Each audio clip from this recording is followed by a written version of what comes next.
Bom dia para você que é de bom dia, boa noite para você que é da boa noite, boa tarde se você acabou de receber notificação do YouTube e veio para cá. E eu sei que você veio para cá porque estava escrito exorcismo lá, e aí você vai vir ver para ver se tem alguma coisa do exorcista aqui. E hoje a gente vai entrevistar um padre, tá certinho.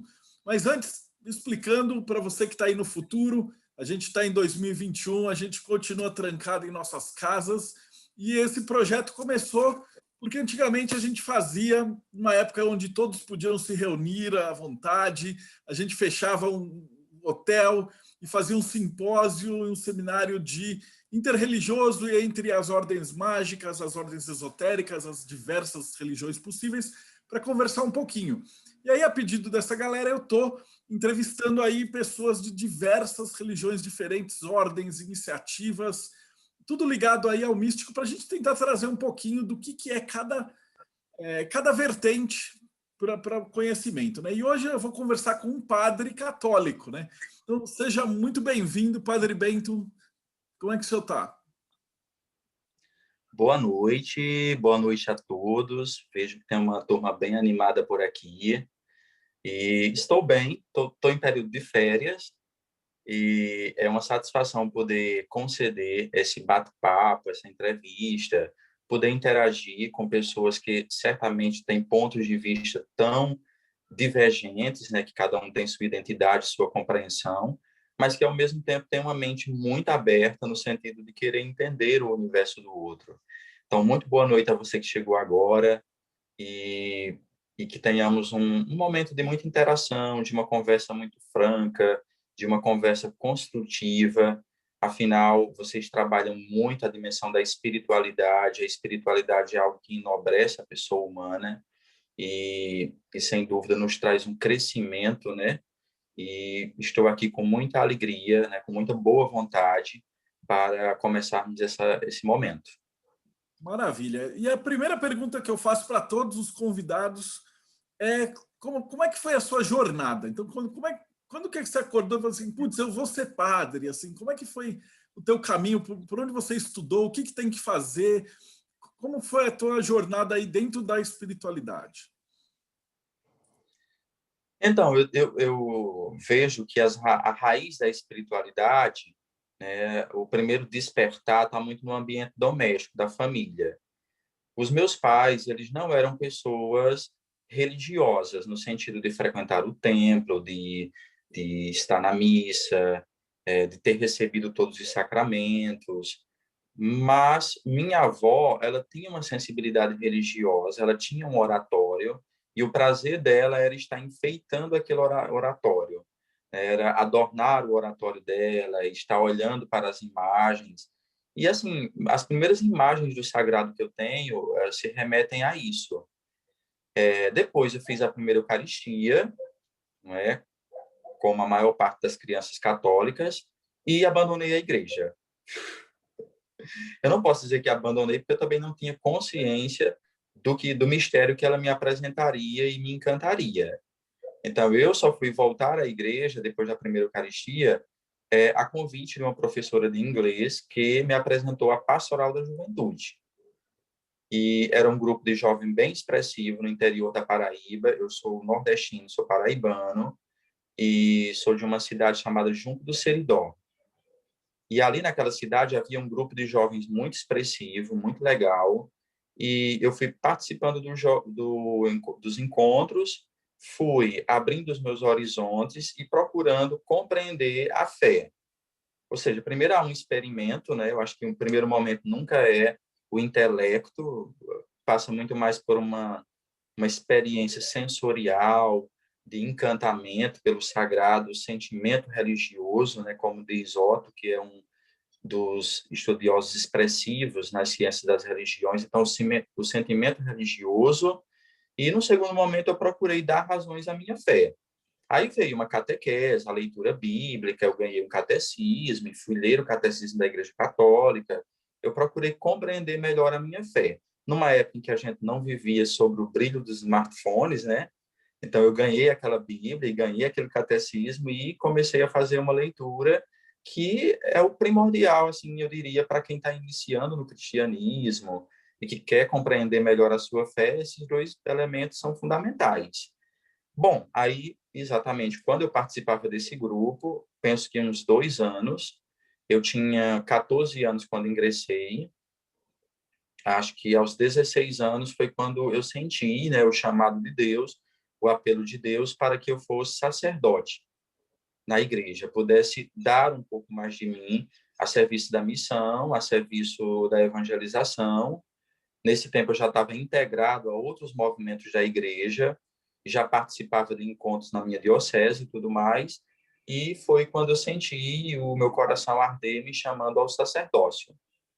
Então, fiz um discernimento, a Igreja Católica ela apresenta ao candidato ferramentas para um discernimento, embora seja uma coisa tão subjetiva, né, mas a igreja ela oferece subsídios, encontros, formadores, encontros com psicólogos e etc, até que finalmente aquela pessoa ela é admitida no seminário.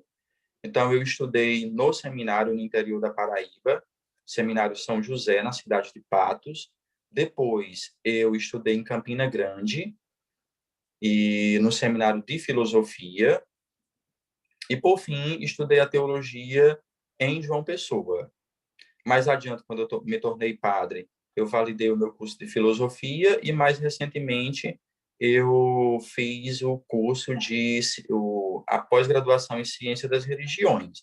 Minha intenção é cursar o mestrado, mas, por enquanto, não tem como, porque no Rio de Janeiro nós, surpreendentemente, não temos o curso de ciência das religiões. Não temos o curso, nem o mestrado, nem o doutorado. Bom, Mas aí eu já funilei para a área mais acadêmica, né? Mas a minha vocação começa exatamente ali, né? No final da adolescência, ingressando ali na juventude, por essa sedução divina, né? Eu senti Deus me chamando para uma vocação mais ampla. é um sentido a mais, tipo, você dedica a sua vida a isso. É que para a gente tem o nome que chama de verdadeira vontade, né? Seria a sua É, vontade mesmo, é o que você se enxerga fazendo, você não vê uma outra profissão, outra coisa. Essa é uma vocação, seria o nome dentro da igreja, não é? isso mesmo, é uma vocação. A vocação significa exatamente um chamado e uma resposta. Deus chama, o homem responde, responde dentro de sua realidade pessoal, de suas limitações, mas sempre querendo dar o máximo de si para o reino de Deus, né? Que é um termo muito próprio do cristianismo, o reino de Deus. Então, é uma vocação. Eu atuei, né, como padre aqui na Paraíba por 5 anos, nas cidades bem do interior, onde a religiosidade é muito fervorosa, é muito expressiva, né? Cidades do interior, o sentimento religioso é muito intenso, né? Existe uma noção do sagrado muito forte e é interessante, foi uma experiência extraordinária. Depois eu prestei concurso e hoje eu sou capelão, eu atuo nas Forças Armadas, num público assim bem diferente do público que eu atuava aqui no interior da Paraíba. Então hoje eu sou militar, né? Sou padre militar e sirvo na Marinha do Brasil. Que massa. Bom, então a primeira pergunta de todas é: o que é magia para você? Mas quando a gente está falando de um religioso, eu ia falar o que é fé e depois uma diferença. Qual a diferença entre fé e magia?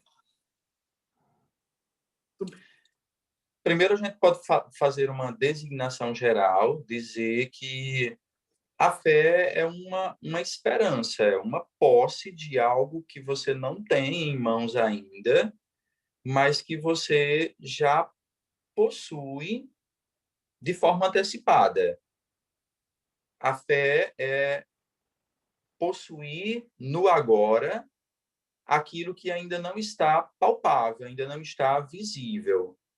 Então, numa designação geral, a gente poderia colocar muita coisa aí dentro, não é? Então, o ser humano, quando ele crê, ele aposta, ele está convicto de que algo está para acontecer, para descortinar diante dele. Então, nós temos uma fé antropológica, que é a base das relações sociais. Por exemplo, eu só assino um contrato com alguém, não é? porque eu acredito que esse compromisso, esse contrato vai ser honrado pela outra pessoa, né?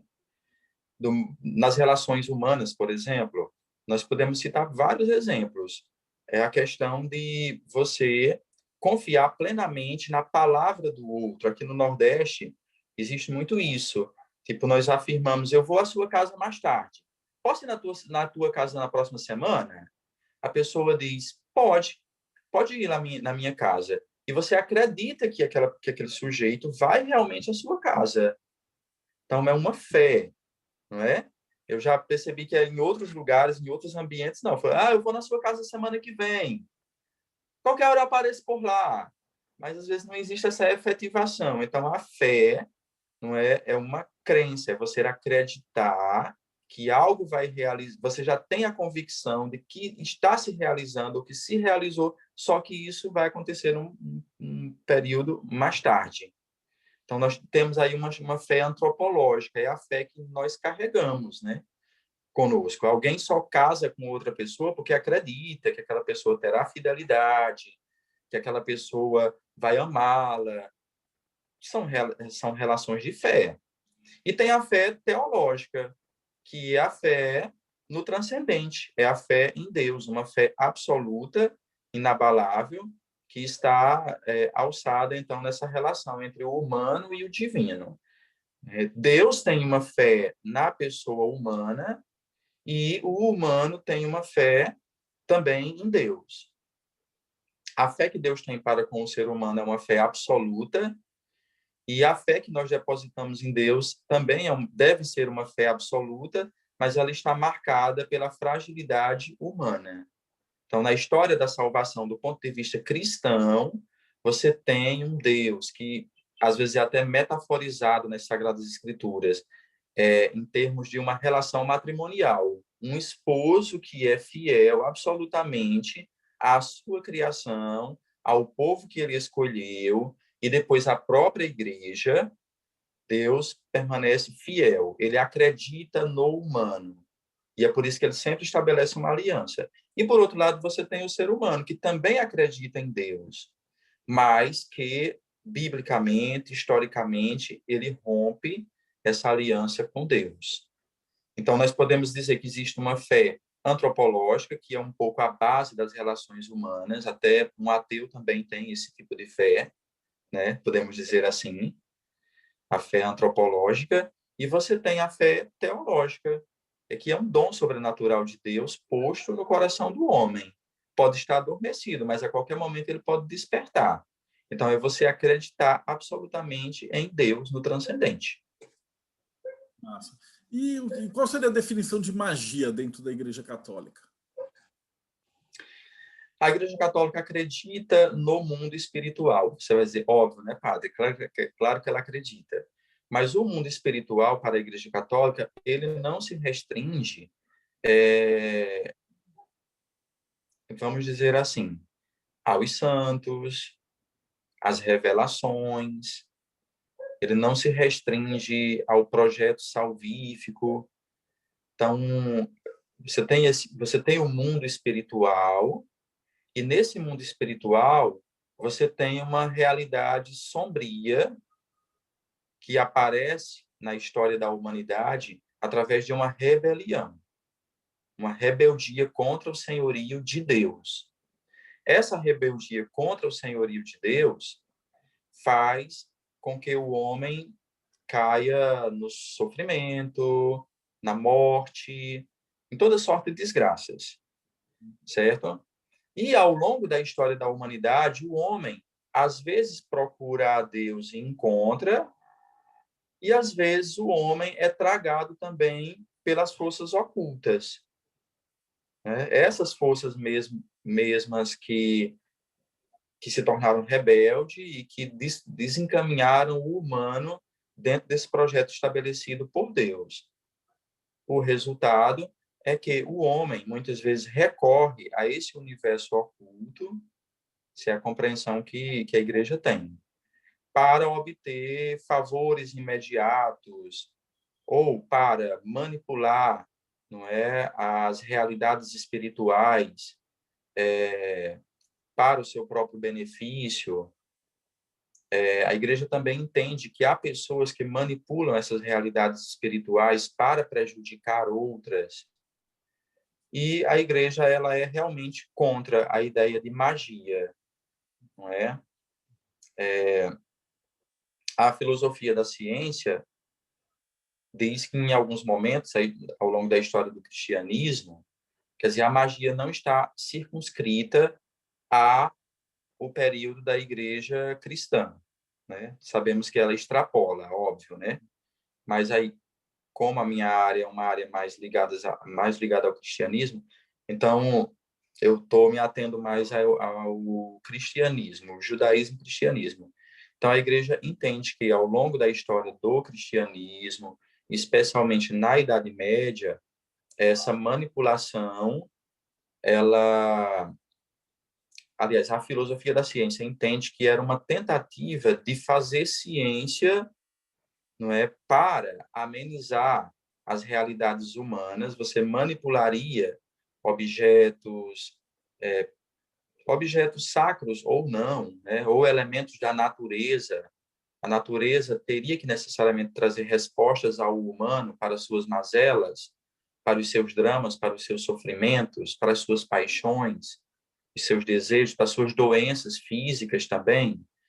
Então, em um determinado momento, a magia ali seria essa tentativa de manipular a natureza ou objetos sacros e ter acesso a esse mundo sobre-humano para obter respostas.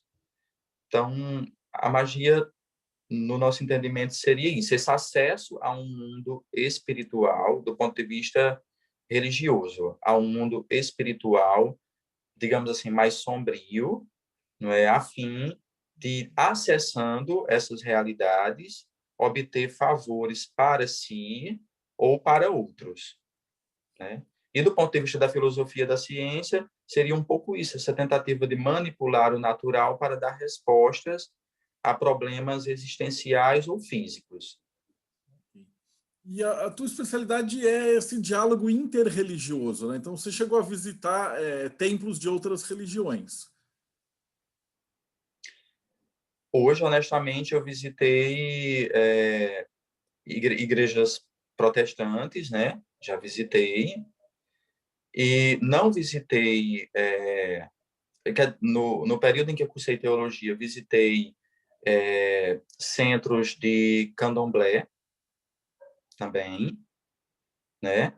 E, óbvio, através da leitura, a gente tem curiosidade, vai compreendendo outras religiões que a gente tem curiosidade, a gente se lança no universo da leitura e procura ter contato com outras expressões, outras espiritualidades, entendendo que nós estamos numa linha muito extensa. O cristianismo se insere dentro de uma linha pré-existente.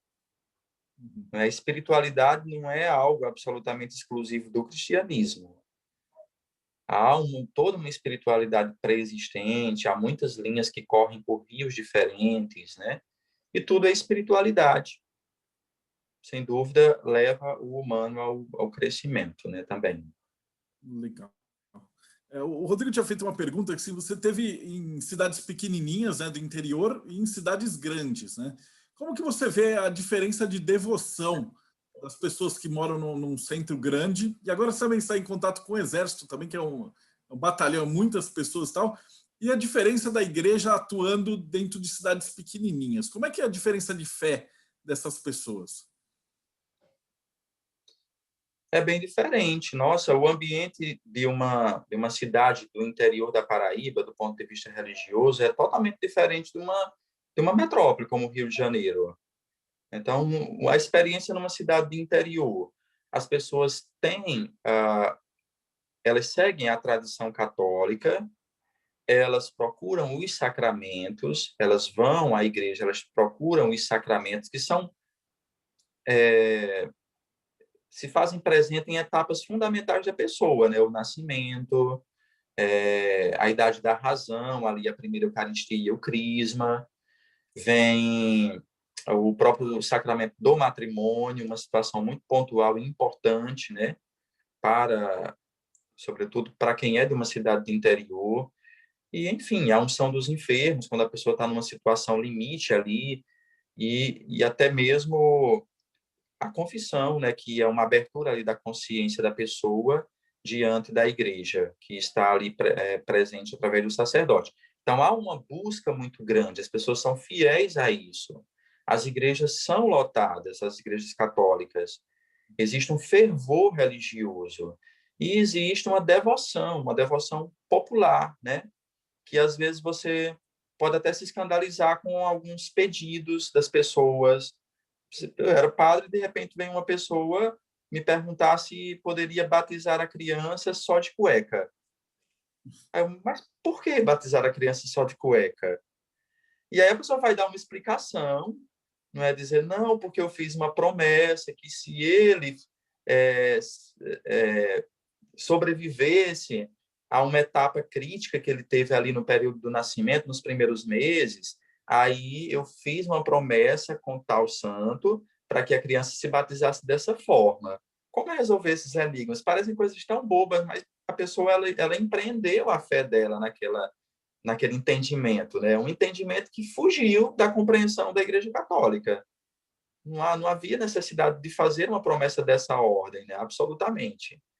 Então, você tem um catolicismo bem popular, as pessoas têm uma piedade, isso não é de todo negativo, eu não estou apresentando isso como algo negativo, né? Eu acho que é algo que ainda faz com que o Nordeste realmente seja muito católico, essa dimensão da fé popular, né? Uma fé muito simples, mas são pessoas muito fiéis, elas são compromissadas, você vê em datas como Sexta-feira Santa, os templos estão lotados, as pessoas vivem aquele drama da paixão de Cristo, já que estamos pertinho da Semana Santa, as pessoas vivem com muita devoção àquele drama, as pessoas esperam pelo Sábado Santo, pela ressurreição do Senhor, elas ficam encantadas e isso faz parte do processo de vida delas. Elas fazem uma relação muito intensa entre aquilo que Jesus viveu e aquilo que elas próprias vivem.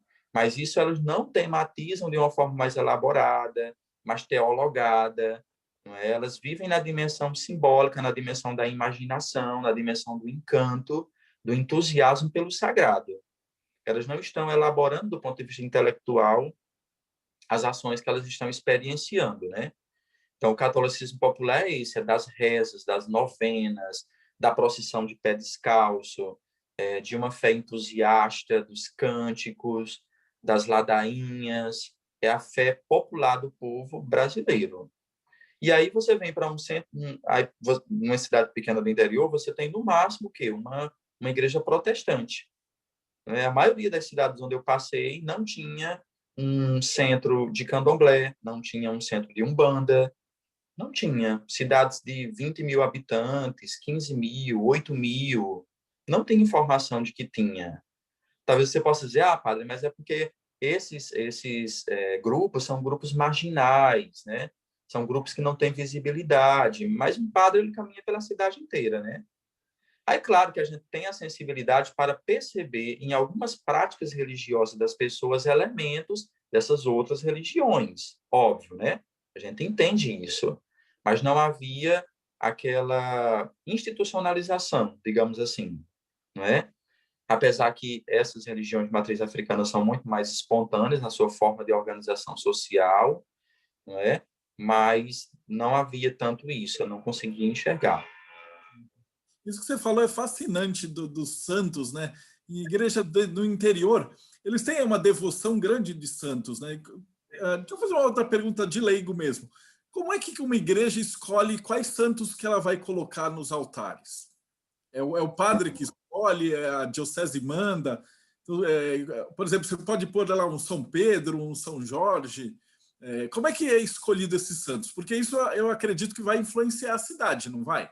Desse ponto de vista do fiel ali, ele tem o devoto da igreja e o devoto daquele santo de predileção. Então, primeiro só uma pergunta, uma curiosidade minha, né? Como é que são escolhidos os santos dentro de uma igreja? E aí depois eu vou para a segunda pergunta, que é como é que funciona essa relação do fiel com o santo e com o padre? Tá. Então, o processo, ele brota do seio da própria comunidade. Às vezes, a comunidade ela tem uma sensibilidade religiosa, ela admira determinado santo, às vezes ela tem conhecimento do elementar daquele santo, mas a fé precede a biografia. Por exemplo, de repente alguém é devoto, uma comunidade se entusiasma,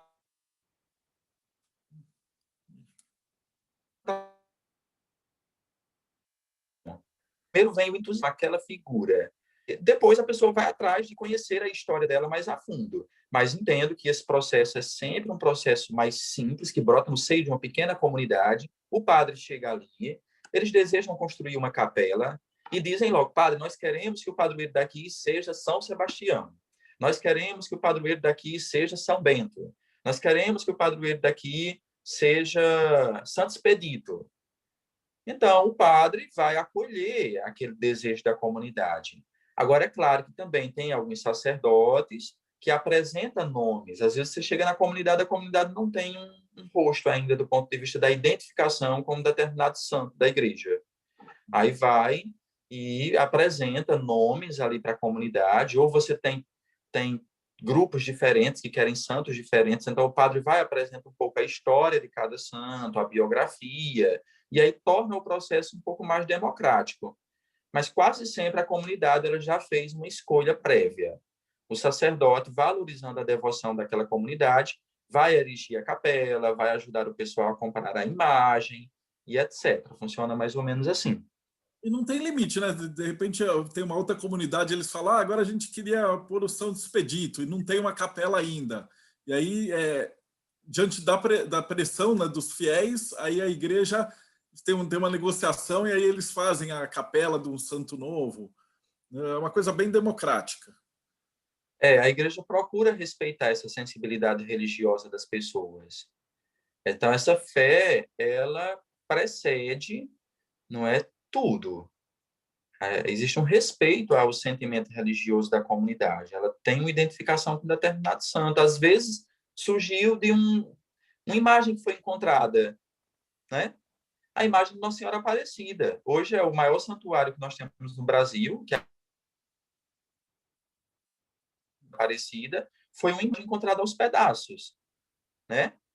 E aqueles homens recolhem a imagem, veem que é uma imagem de Nossa Senhora da Conceição, né? Nossa Senhora da Conceição é uma santa de grande devoção no país, e certamente ali naquela região, né, do Vale do Paraíba, e ali começa aquela pequena devoção. Leva-se a imagem para casa, junto dos pescadores, e ali começa a juntar pessoas, e tem uma novena, e chama gente daqui, chama gente dali. Depois chega a igreja e vê aquele movimento, não é? E ela vai se aproximando enquanto instituição, e ela vai apostando naquilo, né? E assim se constrói uma pequena capela, se constrói uma matriz, depois se constrói um santuário, depois se constrói uma basílica. Nossa, que fantástico. E eles têm, bom, e aí você tem o fiel e a devoção do santo. E como que o padre fica quando o cara começa a fazer promessa? Tipo, se São Longuinho achar a chave do meu carro, eu vou depois subir de joelho. É, como que a igreja vê isso? Do fiel tá pedindo lá o favor, né, o milagre para o santo, e aí ele faz as rezas, né, ou tem umas cartilhas. Isso é tudo extraoficial, né? Ou não, isso é sancionado. O povo vai Olha, inventando essas orações para, sei lá, Santo Antônio para arrumar um namorado, uma coisa nesse sentido. não, são práticas muito ligadas à dimensão da superstição, né? Então, a igreja ela não orienta essa fé dessa forma, né? São tentativas de manipular de alguma forma o sagrado, né? Porque a prece verdadeira, ela sempre respeita a liberdade de Deus. Eu estou falando nessa perspectiva cristã católica, né? Então, biblicamente, a prece, ela respeita a liberdade de Deus. Então, eu não vou pedir a um santo, eu não vou negociar com um santo, né? Não pode ser uma barganha com um santo para ele obter uma vantagem, um favor para mim. Não é credível isso, não é? E ainda mais eu submeter, né, rezar ao santo, prometo ficar rezando o terço, prometo subir tal coisa, né, se eu conseguir obter esse favor. Então, a igreja não incentiva essa prática, né? A gente pode fazer a promessa a Deus, mas hoje a gente tenta convencionar a pessoa a respeitar essa liberdade de Deus. Você pode até fazer a promessa para o santo, mas entendendo que aquela intercessão, ela está sujeita à liberdade de Deus. Deus atenderá a prece ou não, né? E qual que é o critério para atender a prece ou não? Merecimento ou fé? O jeito como uma pessoa se comporta? Como que funciona isso? Não pode ser o merecimento, porque senão nós teríamos como característica primeira nossa cristã o orgulho. Imagine, eu merecer os favores, né? Fui valida, eu mereci. Então, a igreja ela procura se desviar dessa ideia do merecimento, né? É graça, é dádiva, é dispensação gratuita de Deus. Eu, como criatura, como dependente, como ser humano, como pessoa carente de Deus, eu lanço o meu pedido. É um grito da criatura, que é infinitamente menor e mais frágil do que o Criador. Quer dizer, o Criador não é frágil, nós somos frágeis. Então, nós lançamos a pergunta, a prece, mas não necessariamente isso quer dizer que seremos atendidos. Temos que respeitar essa liberdade de Deus. E, às vezes, também, o tempo de Deus é diferente do tempo humano. O tempo sagrado é diferente do tempo humano, né? Então, às vezes, o pedido não vem naquela hora, vem no momento posterior, ou simplesmente não vem, e nós temos que respeitar o senhorio de Deus. Então, essa ideia de você meio que manipular os santos, né, para obter favores, não é uma ideia cristã católica. A intercessão dos santos, sim. Nós entendemos que existe a igreja celeste e a igreja terrestre. A igreja celeste ela é povoada pelos homens de virtude e libada aqui na terra, que procuraram a santidade em vida.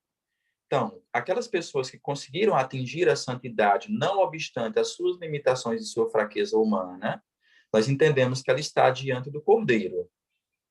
E como ela não está morta, ela pode falar e ela pode clamar. Então, nós pedimos e suplicamos a intercessão dos santos pelas realidades humanas também. Isso que você falou é muito legal. E aí, de tempos em tempos, a igreja concede o status de santo, né, para as pessoas que fazem um bem muito grande, né? Mas Isso. esses santos, eles estão no céu. É que tem uma outra parte que eu vou perguntar depois como é que é a vida após a morte e tal. Mas no caso do santo, como é que ele fica? Ele pode interceder também? Ele fica num ponto separado nos céus? Ele desce mais próximo da gente no reino espiritual? Explica para mim como é que funciona a ideia dessas pessoas santas. Então, se eu for, no caso lá, por exemplo, a mulher vai pedir para o Santo Antônio para ajudar ela a casar e tal. O Santo Antônio ele consegue escutar essa prece, consegue interceder. Isso é feito através do padre, através da igreja. Como é que funciona esse processo? Não, a própria pessoa ela pode pedir, suplicar a intercessão do santo. O santo não precisa vir onde a pessoa está. Nós entendemos que existe um abismo. Quem está lá não vem para cá, quem está aqui não vai para lá, não é? Existe um abismo, porque eles podem interceder de onde eles estão, diante do Cordeiro. Não é? Agora, descrever esse lugar, nós temos metáforas, nós temos passagens bíblicas que falam do céu, temos passagens bíblicas que falam sobre o inferno. Mas vamos lembrar que as Sagradas Escrituras não é um livro de geografia. Então, não tem como você descobrir qual é a geologia do céu, né, quantos países, se lá existem, está dividido em países, se determinados santos ocupam uma região, outros santos ocupam outra.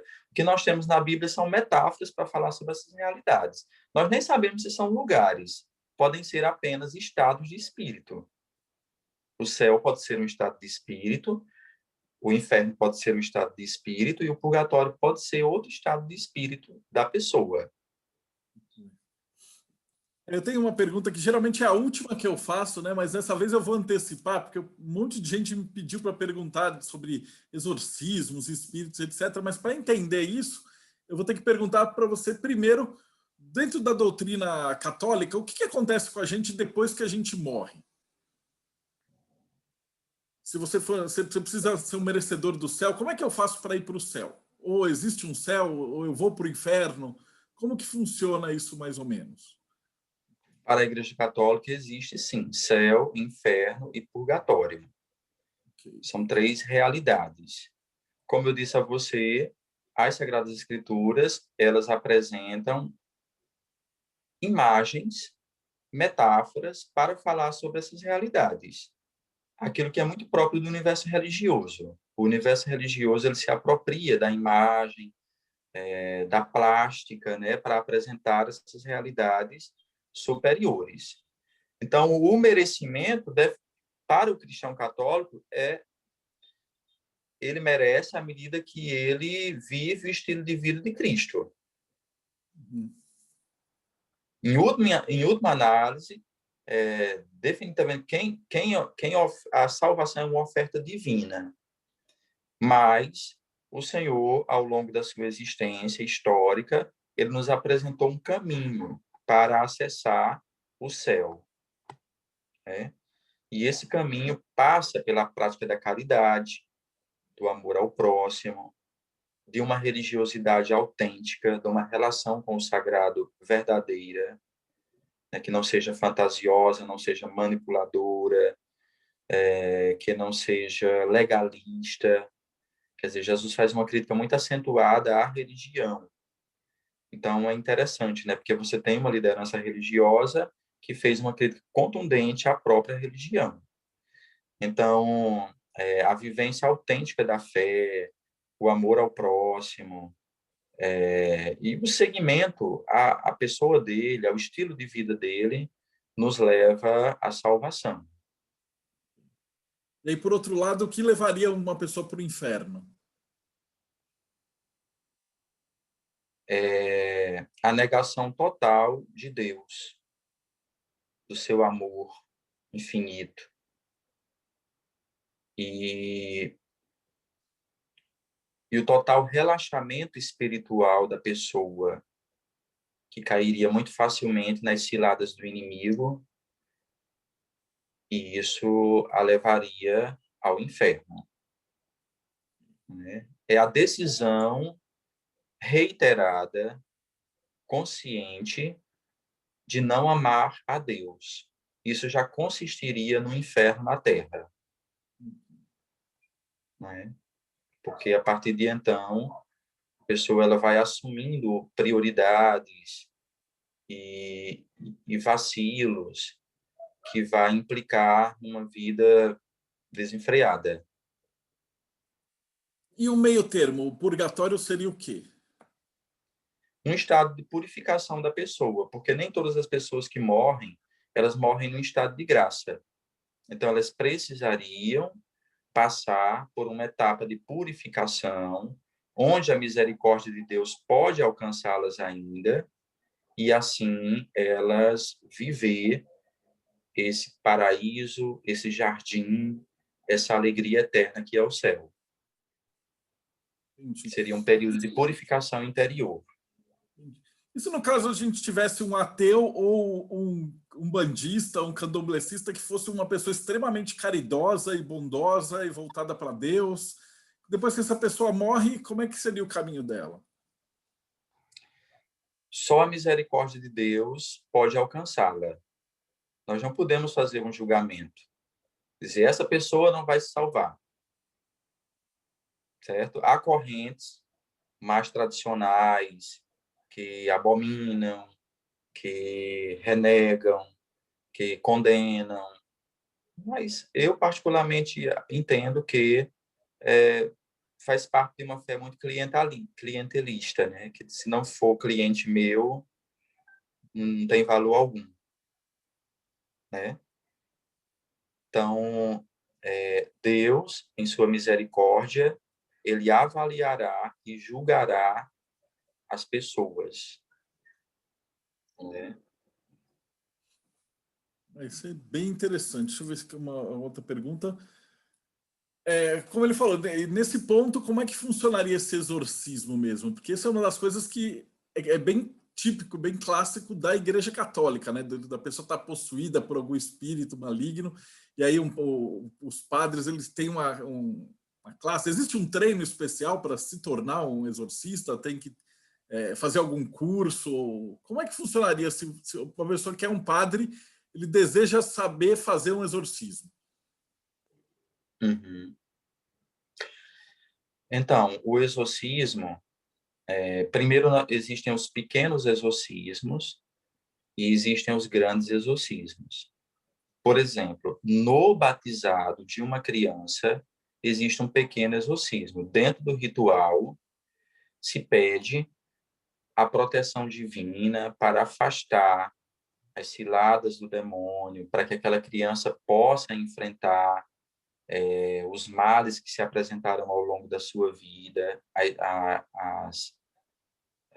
as ciladas do inimigo sobre a vida dela ao longo da sua jornada espiritual. Há um pequeno exorcismo, uma oração de exorcismo dentro do sacramento do batismo.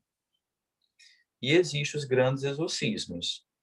Esses são, você tem na Igreja Católica os sacramentos e os sacramentais. O exorcismo é um sacramental da Igreja. Então, mas ele é um sacramental que é realizado pela figura do sacerdote, ou de um bispo, ou do próprio Papa. Os leigos não realizam o grande exorcismo. Tá, aí você pode fazer outras perguntas, que aí porque tem várias linhas de... Essas seriam as linhas. Aí você precisa ser um padre ordenado, então. E aí você tem um curso especial que vai te ensinar as técnicas para fazer esses exorcismos. Sim, a igreja, no ritual de exorcismo, na introdução, ela esclarece que o padre exorcista, ele tem que ter uma vida de piedade, de ciência, de oração e um testemunho de seguimento a Cristo. Não é que todos os outros, não é que os outros não tenham, mas é óbvio que a gente percebe isso em meio a um clero, né? Nós percebemos uma santidade mais expressiva, né? E ao mesmo tempo tem que ser uma pessoa com muita clareza, consciência. Eu acho interessante quando no ritual aparece também essa palavra, ciência. Eu sei que no contexto que a gente está vivendo, a ciência se torna algo quase que divino também e absoluto, né? Mas eu acho que o ritual está dizendo que a ciência aqui é uma pessoa que tenha um bom uso da razão, clareza, discernimento, para poder enxergar aquela realidade. Então, tem que ter essas virtudes, tem que ser indicado pelo bispo diocesano, certo? O bispo escolhe um dos sacerdotes e esse sacerdote terá que fazer o curso de exorcismo. Então, ele faz o curso de exorcismo e ele se torna apto a realizar exorcismo naquela diocese. Então, se acontece algum caso de exorcismo, então o sacerdote vai se aproximar, né?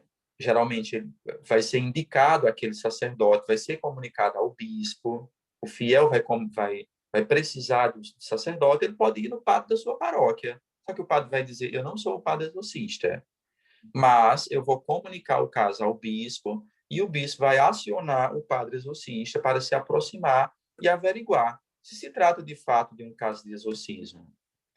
Porque no ritual brasileiro, na introdução do ritual do exorcismo, a igreja ela tem uma compreensão de que, sobretudo no período da Idade Média, né, muitos casos de exorcismo, na verdade, não eram exorcismo, era histeria, era mais de ordem da psique humana, né?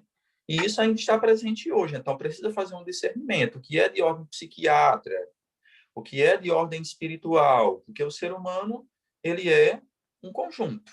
Ele é soma, ele é corpo, ele é psique e ele é nous, que é a dimensão do seu espírito. E tudo está muito integrado, mas são aspectos diferentes do humano.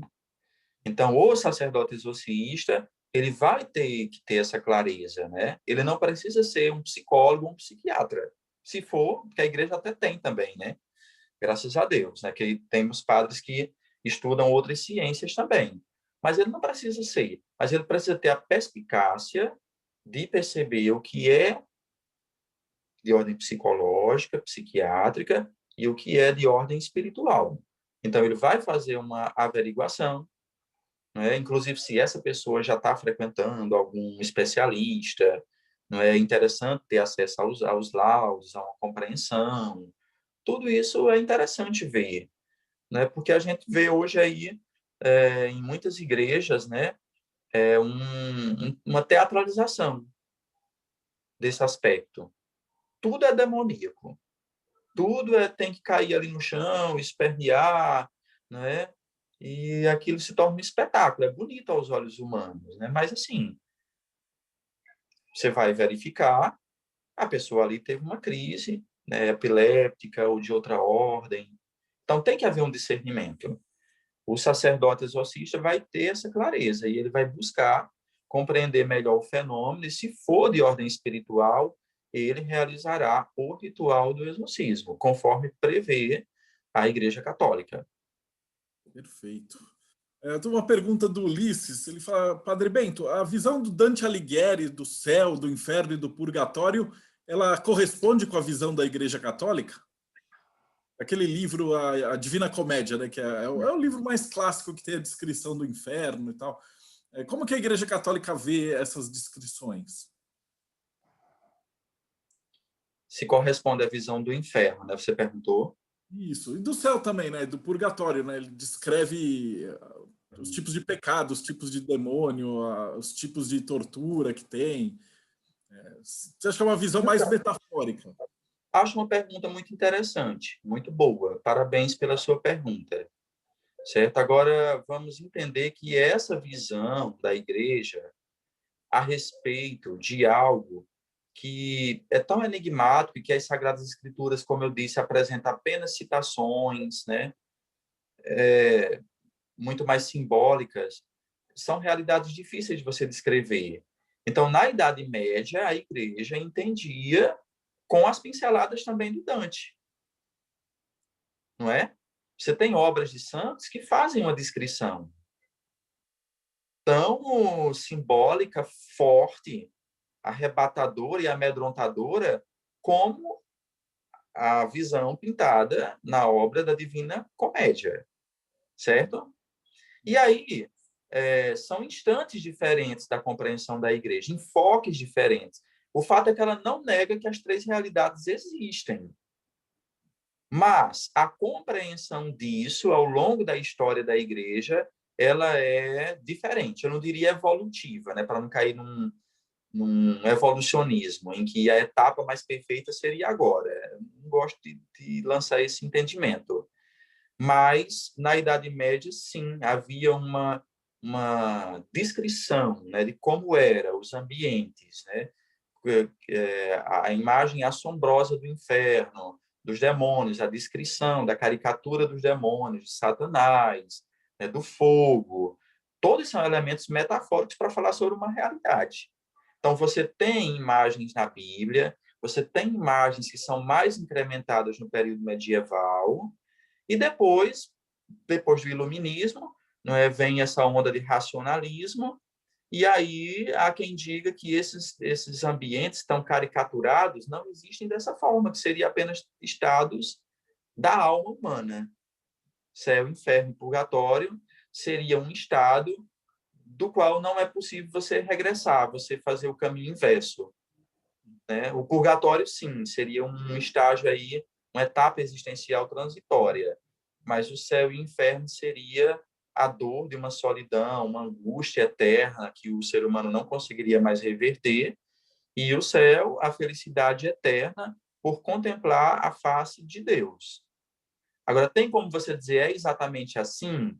não é com todas as pinceladas que estão na Bíblia e nas citações que falam sobre essas três realidades, né? A Idade Média teria acertado na descrição? Ou essa visão mais existencialista filosófica que vai surgindo ali depois do Iluminismo, né, tentando apresentar isso como um estado, estaria mais próximo? Quer dizer, são etapas, mas assim, o que é mais importante que a Igreja nunca negou é que essas três realidades elas existem, não é? E que as escolhas e o seguimento a Cristo elas incidem diretamente sobre a sua etapa final, de ir para esses lugares, ou viver essas experiências. Legal. E, assim, como é que você vê esse diálogo que tem da Igreja Católica com as outras religiões? Principalmente aqui no Brasil seriam basicamente as religiões evangélicas e as africanas, né? Tá tendo um diálogo maior? O pessoal tem ficado ou o pessoal está mais retraído? Você tem visto que está melhorando ou piorando a interdisciplinaridade ou a intercomunicação entre as religiões? Primeiro, para responder essa pergunta, eu vou me remeter ao Concílio Vaticano II. Foi um concílio que aconteceu na Igreja entre 62 e 65.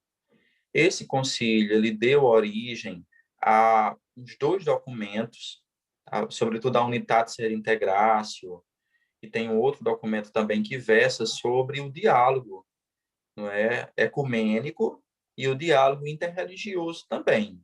Então, a partir daquele período, veja, a igreja era muito fechada no diálogo com outras religiões. Ela estava preocupada em manter a sua identidade e o seu senhorio sobre o mundo, né? Uma igreja com ares de cristandade ainda, né? Daquela que era senhora, né? Temporal e espiritual de tudo. E a partir do Concílio Vaticano II, a igreja entende que ela precisa dialogar com a ciência, dialogar com as demais religiões. Isso foi algo extraordinário. Então, a partir de então, se busca em cada país, com o esforço das conferências episcopais, aqui no Brasil, a CNBB, há um órgão da CNBB responsável pelo diálogo ecumênico e interreligioso. Então, a igreja, na sua organização, ela vai dando espaço para isso.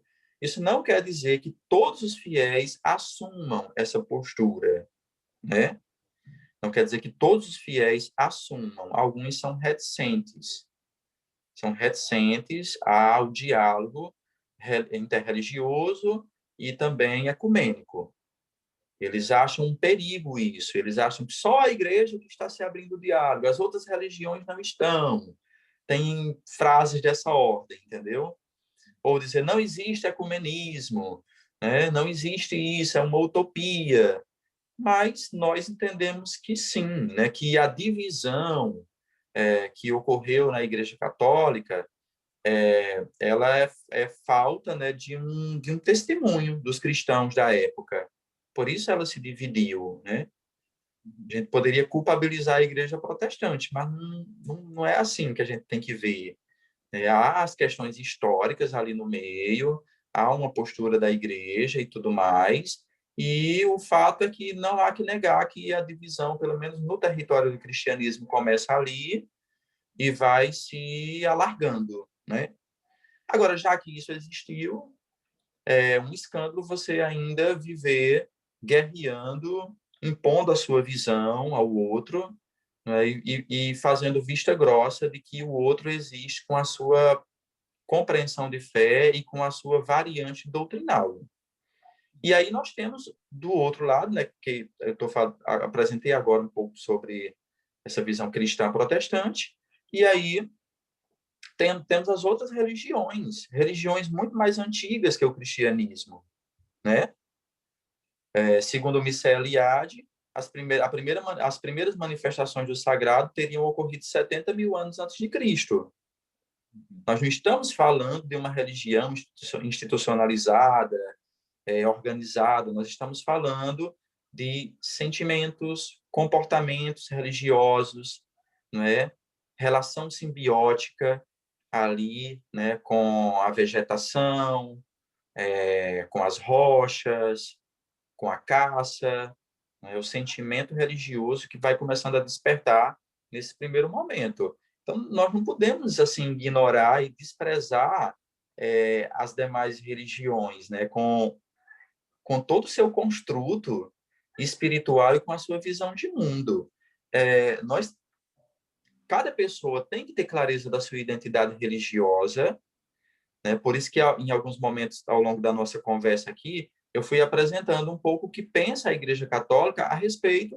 Aí você colocou a magia, tudo mais, né? Que não é uma área de pesquisa minha, mas estou aberto a compreender também. À medida do possível, a gente vai também folheando, procurando entender e tudo mais, mas a gente procura entender o universo do outro, suas tradições, sua origem, a sua história, né, as suas lideranças religiosas que deram origem àquele acontecimento. Tudo isso é muito construtivo. Não vejo como algo negativo. Para mim é uma honra, por exemplo, eu ir conversar com um espírita, não é? E eu ter conhecimento, ter lido, não é, o Evangelho segundo o Espiritismo.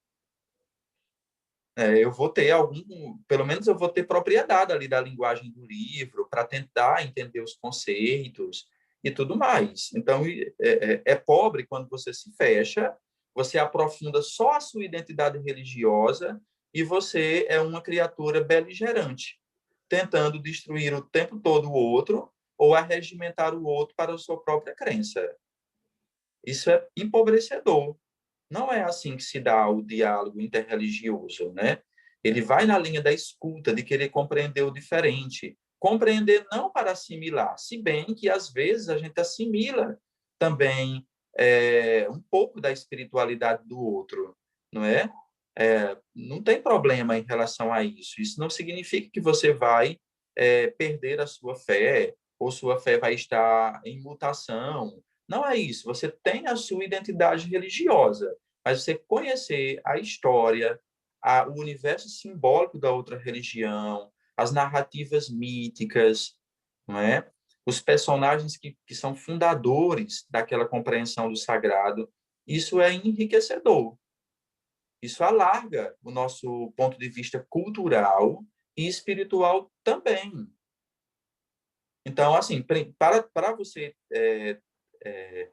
ter o diálogo interreligioso ou ecumênico, primeiro você tem que ter clareza da sua doutrina e depois você entra para conhecer também o universo do outro. Não vai ter problema algum em relação a isso. Mas nós temos hoje segmentos católicos que são ultraconservadores, que eles não admitem, eles não gostam do termo ecumenismo, eles são beligerantes e eles estão fechados em seu universo. Assim como você tem outras religiões também que têm essa postura, né? Mas não é uma orientação da Igreja Católica. Tanto é que vocês podem ver que vocês são antenados aí nesse mundo das religiões também, vocês estão sempre antenados nas notícias, vocês veem que, atualmente, a CNBB ela é bombardeada. Né? É um órgão oficial da Igreja Católica que tem uma postura ecumênica, né? Mas vejam o quanto ela é bombardeada. Essa postura, o Cristiano Mesquita fez uma pergunta, padre, como é que o senhor observa o movimento carismático católico e a sua contraparte, né, os católicos mais estratificados que chegam até a questionar o Concílio do Vaticano II? Existe aí uma disputa, ou chega a ser uma parte política lá no meio, entre o pessoal que quer modernizar a religião e o pessoal que quer deixar ela mais fechada? Então, eu diria que existe na renovação carismática um acento muito espiritualista, que tem uma relação também com o fenômeno do pentecostalismo, um acento, né, na pessoa do Espírito Santo, nos carismas. A renovação carismática ela tem a dimensão do querigma, que é a dimensão do anúncio. Né? Ela tem isso de uma forma mais evidente, mais entusiasta. Né? Ela trabalha com a dimensão da música de uma forma extraordinária. Enfim, aqui no Brasil nós poderíamos dizer sim que a renovação carismática ela estancou um pouco debandada, né, dos católicos para o universo protestante. Podemos dizer que existe pontos em comum entre a espiritualidade carismática, né, e o neopentecostalismo ou pentecostalismo. Há pontos de encontro, né, mas existem pontos que são completamente divergentes, né, porque a renovação carismática ela permanece fiel à dimensão dos sacramentos católicos, à devoção à Eucaristia, né, que os pentecostalistas não comungam, né, nem os neopentecostais, com a mesma compreensão que nós temos dos sacramentos, por exemplo, né? Então, há pontos bastante divergentes, não é? É um movimento muito influente dentro da Igreja Católica, mas com um tom assim muito espiritualista também. Maravilha. Vou pegar aqui uma. O Rodrigo está perguntando assim, sobre o crescimento das religiões pentecostais no Brasil. Como é que a Igreja Católica entende esse assunto? Teoricamente, esse pessoal, os pastores, né, eles falam que quando você vai estar dentro da vertente deles e tal, você vai para o céu. Então, e a Igreja Católica fala, se você acredita em Jesus e tal, você também vai para o céu. Então, de uma certa forma, como é que funciona a relação entre a Igreja Católica e as igrejas pentecostais? Existe um respeito da Igreja às igrejas pentecostais, né? Nós precisamos respeitar, né, toda manifestação de fé. E óbvio que nós também fazemos uma análise, né? Nós podemos enxergar aspectos que são bem diferentes, né, na nossa compreensão católica para a compreensão pentecostal especialmente nós tínhamos os pentecostais que eles tinham uma linha mais tradicionalista, uma postura mais tradicionalista na forma de se vestir, não é, na forma de interagir com a sociedade. Eram pessoas um tanto quanto distantes, não é? Que não participavam tanto da dimensão lúdica. E depois você tem os neopentecostais, que chegam hoje, né, ainda mais com essa linha da teologia da retribuição, da prosperidade e tudo mais, que chega com uma postura nova, não é? Então, um evangélico que há 30 anos, numa determinada igreja, ele não usava uma calça jeans, né? Ele não permitia que o cabelo fosse curto. Então, hoje nós temos os neopentecostais, né, com uma roupagem e uma forma de interagir com a sociedade bem diferente, inclusive com uma atuação no campo político também. Então, são posturas diferentes, né? São linhas diferentes. Os pentecostais tinham ali têm uma compreensão, os neopentecostais têm uma forma diferente de se posicionar, de se relacionar com o mundo moderno, né? Uma forma, eu diria assim, mais light de viver a fé, né? Sem um apego àquilo que é caricato dos protestantes, né? O protestante antigamente tinha o cabelo longo, não só usava roupa longa, a mulher, e etc. E o homem tinha que se vestir assim, tinha que se andar com esse comportamento, não podia interagir muito com os que não fossem evangélicos, não podiam se apresentar em ambientes lúdicos, festivos, né? E hoje, não. Você tem os neopentecostais, são pessoas assim de muita expressividade no meio social, são ótimos comunicadores, eles acentuam muito essa dimensão da teologia da prosperidade. Quer dizer, são enfoques diferentes, assim, num momento e no outro, nas igrejas evangélicas do país. E eu acho que essa roupagem nova, protestante, né, ela agregou muitos fiéis, né, porque ela tirou aquela caricatura, né, do evangélico com a Bíblia debaixo do braço. Não estou fazendo uma crítica, acho que não quero fazer julgamento. Aquele que andava com a Bíblia debaixo do braço certamente lia e certamente fazia daquela escritura um instrumento para a salvação dele, mas era uma figura um tanto quanto bem distante da sociedade, né? uma pessoa que tinha um comportamento ali talvez tão rígido e uma postura social recatada, assim, de distanciamento. E agora não, você tem o evangélico que anda com a Bíblia rosa, uma bolsinha, né, a evangélica, você tem a esposa do pastor que é bem repaginada, ela é bem apresentável diante de todos, usa joias, usa isso, usa aquilo, ela sabe falar, ele fez curso de coaching, né, que tem agora e tudo mais, e eles apresentam esse mundo evangélico com uma nova roupagem. Então, isso atrai, né? Uma pergunta do Ulisses: como é que a Igreja Católica vê a maçonaria nos dias atuais?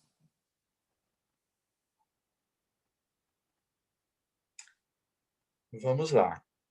Também não é uma área minha de pesquisa, mas a igreja ela não incentiva a participação na maçonaria. Há católicos maçons, mas eles não estão sob a orientação da igreja, certo? Não vejo a igreja fazendo críticas declaradas à maçonaria, a não ser alguns movimentos, né? A CNBB tem um documento sobre a maçonaria, eu não tive a oportunidade de ler ainda esse documento. Existe um documento da CNBB que versa sobre a maçonaria, mas é aquela questão, a igreja, ela, assim, o mesmo critério que se utiliza para a magia, que é a dimensão de lidar com o oculto, acessar o oculto, não é? A igreja não entende dessa forma, porque para nós o mistério ele se deu a conhecer. Esse mistério que vivia no eterno silêncio, por iniciativa do próprio Deus, falou. E quando falou, mostrou o seu rosto, se encarnou, se revelou, que é a pessoa de Jesus. Então, nós entendemos que a revelação de Deus, ela se deu de forma completa. Então, tudo aquilo que lida com o oculto, com o ocultismo, digamos assim, e que está no território da magia, não é indicado pela igreja. Em breves palavras, seria isso que eu tenho para dizer. Confesso que não entendo a fundo sobre o que a maçonaria tem uma visão geral, né? Que é aquilo que todo mundo fala. Ah, para ser maçom, você não precisa, você apenas tem que ter fé em um Deus, né? Nós existe o segredo maçônico, né? Existe, então, toda uma iniciação, né, que é um termo muito próprio, né, dessas espiritualidades, né, dessa compreensão aí do sagrado também. Existem as iniciações e tudo mais. Então, quer dizer, a gente sabe o elementar e sabe aquilo que é normativo da igreja. Fantástico. Poxa, eu queria agradecer, sim, demais. A gente está chegando no final do tempo, mas muito obrigado por tudo. E a última parte é assim: se o pessoal que está assistindo ficou curioso e tal e quer aprender mais sobre a doutrina católica, ou quer te achar, ou quer procurar, eu não sei como é que a gente faz para se aproximar. Eu moro numa cidade, eu estou assistindo esse vídeo e eu fiquei curioso, eu quero pesquisar mais sobre a doutrina. Como é que eu te acho? Quer dizer, como é que eu acho a Igreja Católica também? Ou o teu próprio e-mail, se você quiser deixar. Então, eu interajo mais pelo Instagram, né? O meu Instagram é Bento_Fé, certo? Então, pode adicionar, a gente pode bater um papo. Às vezes é interessante indicação de leitura, né? Porque a gente tem, às vezes, os caminhos, as setas, e vai indicando, vai mostrando, né? Um pouco disso. Bento_Fé. Maravilha. E para saber um pouquinho mais da doutrina cristã, da Igreja Católica, por onde que eu procuro? Então, eu diria que o catecismo é um bom início, catecismo da Igreja Católica, as Sagradas Escrituras, a Bíblia. Eu indicaria duas Bíblias que são mais de estudo, eu diria, né? Que é a Bíblia de Jerusalém. Ela é uma Bíblia mais conceituada pelos tradutores, pelas indicações, as notas de rodapé são bastante elucidativas. E tem a outra que eu uso bastante, né, para fazer pregação também, eu acho muito elucidativa, que é a Bíblia do Peregrino. Todas duas são muito boas, né? Então, eu indicaria Sagradas Escrituras, Catecismo, e indicaria os padres da igreja. Indicaria Santo Agostinho, a Patrística, né? Indicaria Santo Tomás de Aquino, são os grandes doutores da igreja. E tem os místicos também, para vocês que gostam muito dessa linha, né, da mística, dessa espiritualidade, né, a partir desses expoentes. Temos o São João da Cruz. São João da Cruz tem obras fascinantes, como A Noite Escura, é um livro de profunda espiritualidade, poesia, densidade psicológica.